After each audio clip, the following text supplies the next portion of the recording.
ఖతర్లోని America సైనిక స్థావరంపై Iran క్షిపణుల దాడి తర్వాత ఏమవుతుందా అని ప్రపంచం భయంగుప్పిటిన ఉండగా ఏకంగా ఇరాన్ ఇజ్రాయెల్ యుద్ధం ముగిసిందని ప్రకటించాడు అమెరికా అధ్యక్షుడు డొనాల్డ్ ట్రంప్. అసలే తమ అణు రియాక్టర్లపైన బాంబులేసిన అమెరికాపై తీవ్ర ఆగ్రహంతో ఉన్న ఇరాన్ భారత కాలమాన ప్రకారం రాత్రి పొద్దయ్యాక ఖతర్లోని అమెరికా సైనిక స్థావరాలపై మిసైల్స్ వర్షం కురిపించింది. ఈ దాడి ముగిసిన కొద్దిసేపటికే ట్రంప్ ఏకంగా ఇజ్రాయెల్ ఇరాన్ల మధ్య యుద్ధం ముగిసిందని సోషల్ మీడియా వేదికగా ప్రకటించాడు. గత 12 రోజులుగా ఇరాన్ ఇజ్రాయెల్ మధ్య భీకర యుద్ధం నడుస్తున్న సంగతి తెలిసిందే. ఇందులో భాగంగా అమెరికా సేనలు ఇరాన్లోని న్యూక్లియర్ ప్లాంట్స్పై దాడి చేసి వాటిని నాశనం చేయాలని ప్రకటించింది.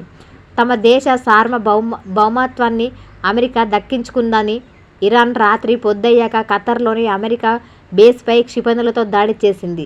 6 క్షిపణులను ప్రయోగించి ఇరాన్ అమెరికా వేసిన బాంబులకి ఇవి సమానం అంటూ చెప్పుకొచ్చింది.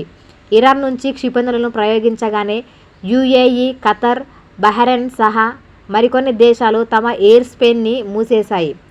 యుద్ధ తీవ్ర రూపం దాల్చుకుందని అంతా అనుకున్నారు. కానీ అనూహ్యంగా ట్రంప్ క్షిపణుల ప్రయోగం తర్వాత ఇరాన్కి థ్యాంక్స్ చెప్పాడు. ఇక మీదట ద్వేషాలకు తావులేదు, శాంతి మాత్రమే అంటూ సోషల్ మీడియా వేదికగా చెప్పుకొచ్చాడు. అంతా ఏమవుతుందా అని వేచి చూస్తుండగా మరి కాసేపటికి 12 రోజుల యుద్ధం ముగిసింది. ఇరాన్, ఇజ్రాయెల్ ఇరు దేశాలు కూడా కాల్పుల విరమణకు అంగీకరించాయని మరో పోస్టు చేశాడు. 12 గంటల్లో యుద్ధం ముగుస్తుందని తొలుత ఇరాన్ కాల్పుల విరమణ పాటించిన 12 గంటల ఇజ్రాయెల్ కూడా పూర్తిగా కాల్పుల విరమణకు పూనుకుంటుందని అమెరికా అధ్యక్షుడు డొనాల్డ్ ట్రంప్ రాసుకొచ్చాడు. 12 రోజుల యుద్ధాన్ని ముగించినందుకు ఇరాన్, ఇజ్రాయెల్కు శుభాకాంక్షలు తెలిపారు. ఈ యుద్ధం కొనసాగి ఉంటే సంవత్సరాల పాటు సాగి మొత్తం మధ్య ప్రాచ్యాన్ని నాశనం చేసేదాన్ని.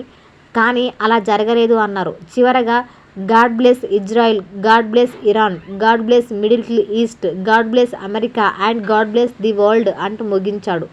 రాత్రి ఖతర్లోని అమెరికా సైనిక బేస్పై దాడి తర్వాత ఇరాన్ ప్రకటన విడుదల చేసింది.